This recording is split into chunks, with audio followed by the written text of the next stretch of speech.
alejkum, dragi moji prijatelji. Kako ste? V redu, super, super. Ali se spomnite, kje smo včeraj ostali v zgodbici? No, kje? Tako je Darja. Kraljica Darja je prišla? Ha? Ja. Včeraj smo videli, kako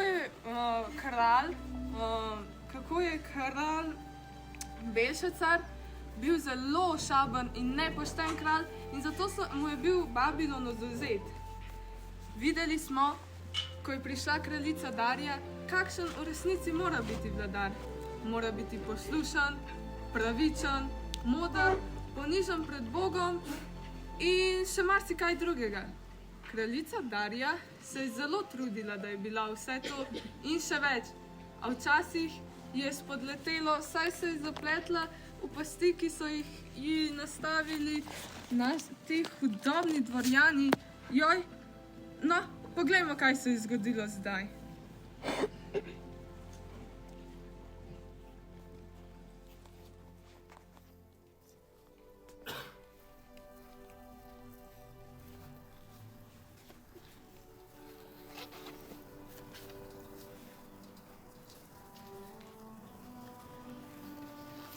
Svetovalci, potrebujem vaše mnenje. Kako naj ohranim močno državo? Bojim se, da mi babilonsko ljudstvo še vedno ne zaupa. Ti, Daniel, ki si znal že napovedati moje obleganje Babilona, imaš ti kakšno modrost? Kraljica Darja, moj nasvet je, da če želite, da vam vaši podložniki zaupajo, samo ostanite potrpežljiva, bodite jim poštena in bodite ponižna pred Bogom. Tako in samo tako vam bodo zaupali. Ne sprejemajte prehitrih novih sprememb ali prehitrih novih ukazov in ljudje vam bodo samo na ta način zaupali. Daniel, tvoje besede so polne razuma. Vidva, jako Marjeti Mohar, pa naučite se kaj od Daniela. Hočem imeti najboljše svetovalce.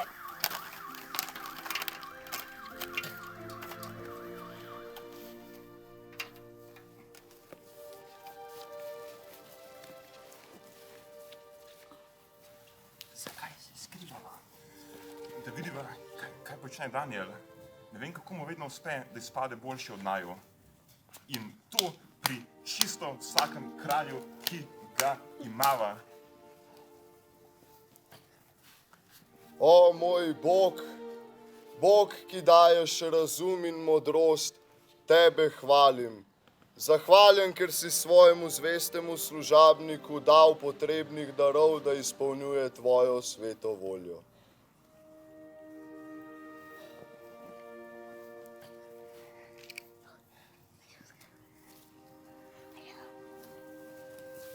Pridi, varno je. Zdaj lahko govoriva. Ne vem, Jakov, zdi se mi, da je že skrajni čas, da temu Danielu pač priznava, da je boljši od naju. In če kraljica to od naju zahteva, se pač od njega kaj naučiva. Da bi se učil od Juda, nikoli. Kaj pa naj se učim od njega, molitvic? Da ne bom hvaležen Bogu za stvari, ki sem jih jaz sam naredil? Ne. Ja, v redu, ampak zdi se mi, da Daniel tako spoštuje tega svojega Boga in mu ostaja zvest, tako mu je zvest, da bi zanj pripravljen bil dati tudi svoje življenje. Ja, tako je. Na tak način se bo končno enkrat za vselej rešila Daniela. Čakaj, kaj? Ne sledim ti. Rekel si, da je Daniel za svojega Boga pripravljen dati tudi življenje. Tako se ga bo rešila. Podaj mi en pergament in poglej. Čakaj, da najdem kakšnega pravega, takšen, da bo kraljici všeč. Kje pa bi bil? Grem pogledat v skladišče, čakaj.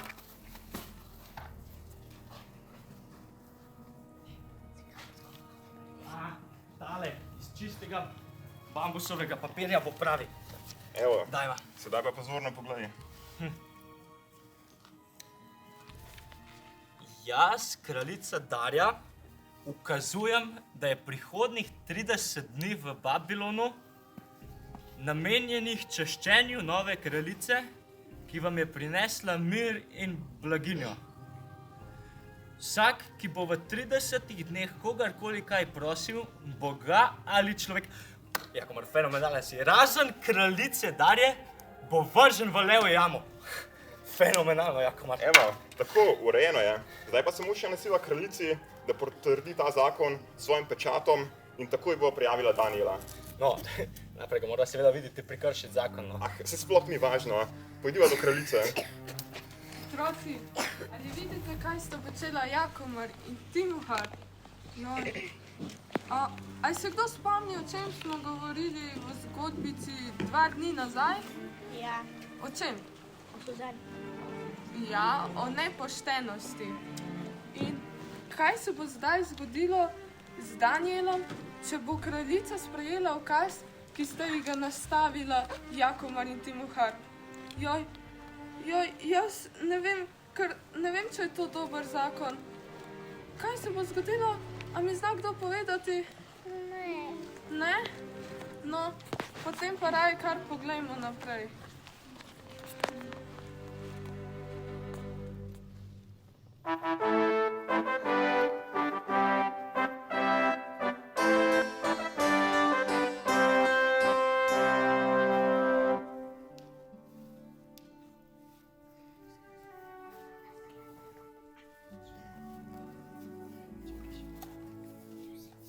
Tako je lep dan danes, Jakomar, se ti ne zdi? Ja. Še malo, pa bo kraljevi vojak. Razglasil najin zakon. Fenomenalno. Samo še ljudstvo čakamo, da ga pride poslušati. Veš, ponosen sem na naju. Midva sva res ena fenomenalna kraljeva svetovalca. Ja, vse je kazalo. Vsak čas bo, pripravi se. Poslušajte nove ukaze vaše kraljice. Jaz, kraljica Darja, ukazujem, da je prihodnjih 30 dni v Babilonu namenjenih čaščenju nove kraljice, ki vam je prinesla mir in blaginjo. Vsak, ki bo v 30 dneh kogarkoli kaj prosil, Boga ali človeka, razen kraljice Darje, bo vržen v levjo jamo.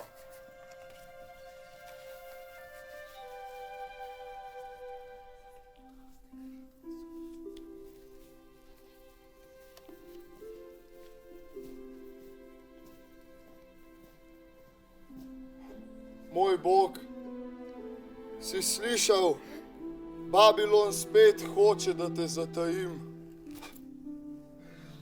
Ampak ne morem te zatajiti, ti si moj varuh, moj vodnik.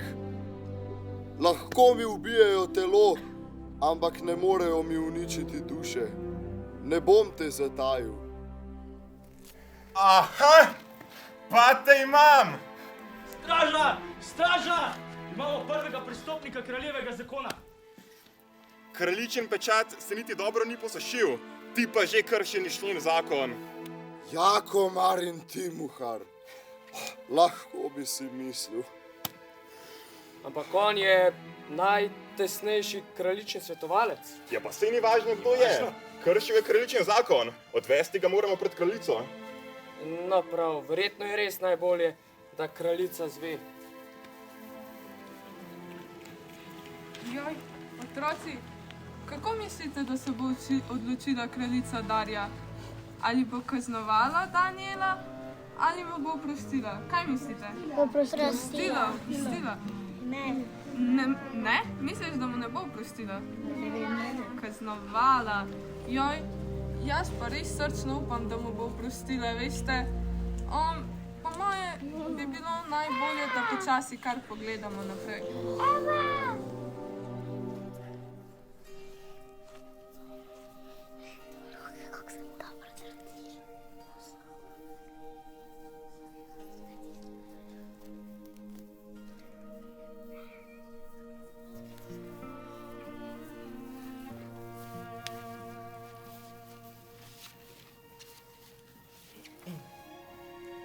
Moja kraljica, imamo prvega prestopnika, ki je prestopil vaš novi ukaz. A ja, kdo pa je to? Sicer pa Jakomar in Timohar, še enkrat hvala za tako dobro idejo o tem zakonu. Res mislim, da bi bo tako ljudstvo bolje spoznalo in me sprejelo. Hvala, moja kraljica.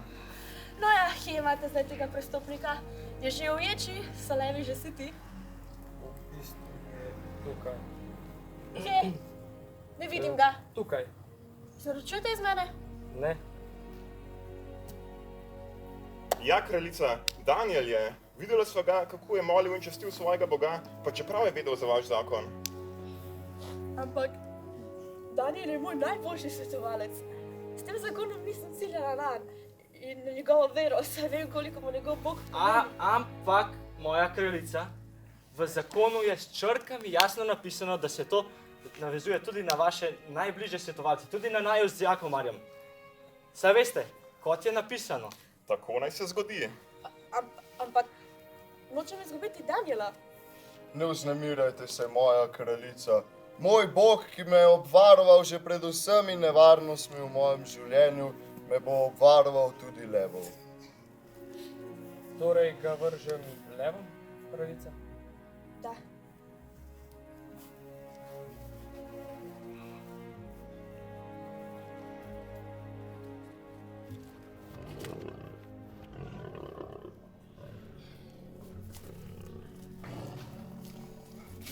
Če umrem, gre moja duša k tebi, Gospod.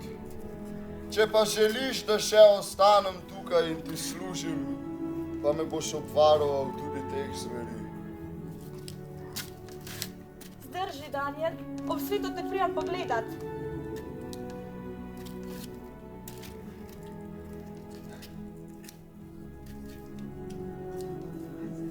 Nočem izgubiti tako dobrega služabnika in prijatelja. Bog, prosim, če me slišiš, reši ga, jaz ga ne moram.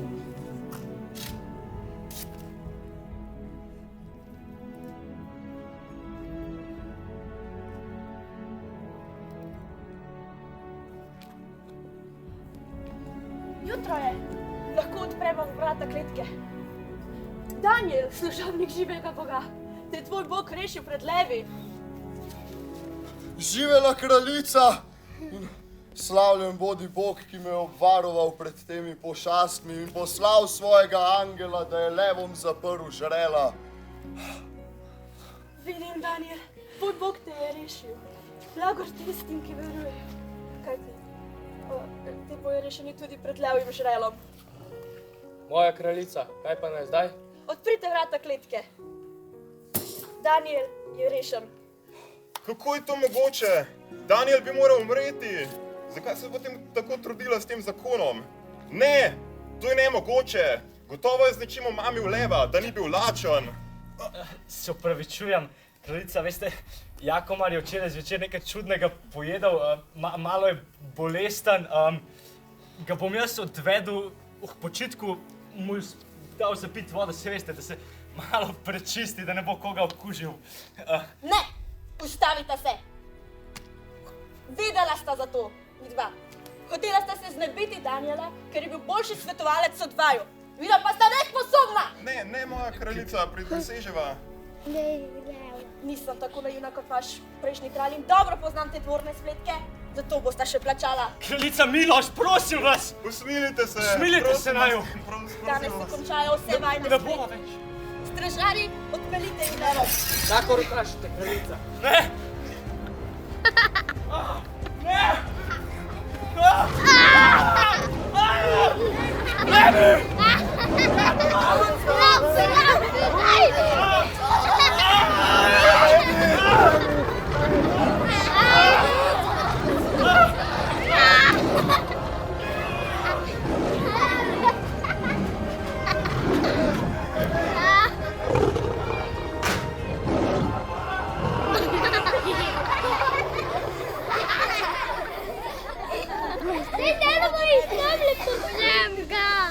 Bodo levi že dobili, potem pa jih bomo lažje spravili v kletko.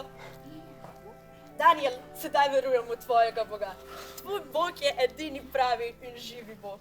In zato ga bomo od danes naprej častila tudi jaz. Moj Bog vse stvari obrne v pravo smer. Tudi, če so v tej smeri vpleteni levi, ki te hočejo požreti. Kaj pa bi Tako, zvesti poslušalci, upam, da vam je bila zgodbica in njen konec všeč.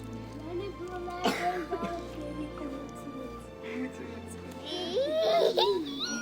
Želim si, da vam Daniel postane zgled v življenju, kako ostati zvest Bogu, tudi ko je nekaj zelo težko ali pa malo manj težko. Sicer je Daniel storil še veliko drugih del in kraljici je še veliko let dobro svetoval.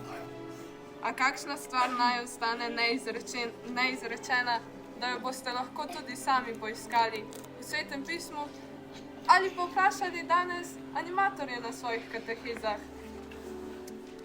Veste, tukaj v resničnem svetu, kjer živite zdaj, se dogaja veliko stvari. Obstaja veliko radosti in lepih trenutkov, obstaja pa tudi veliko težkih trenutkov in žalosti. Včasih se lahko počutite izgubljene ali prestarašene, vendar ne pozabite, da vedno obstajajo ljudje okoli vas, ki vas imajo radi in vam želijo dobro. Pomembno je, da si med seboj pomagate in delate dobro. Tako boste lahko ustvarili majhen košček nebes tudi tukaj na zemlji. Torej, ne bojte se, dragi otroci, ne glede na to, kaj se zgodi, vedite, da vas vedno spremlja ljubezen in Bog. In kdo ve, morda se enkrat srečamo v nebesih, kjer bo vsak trenutek poln čistega veselja in ljubezni. Zdaj pa vas še zadnjič pozdravljam z judovskim pozdravom. Šalom aleichem. Shalom. Pa ne bi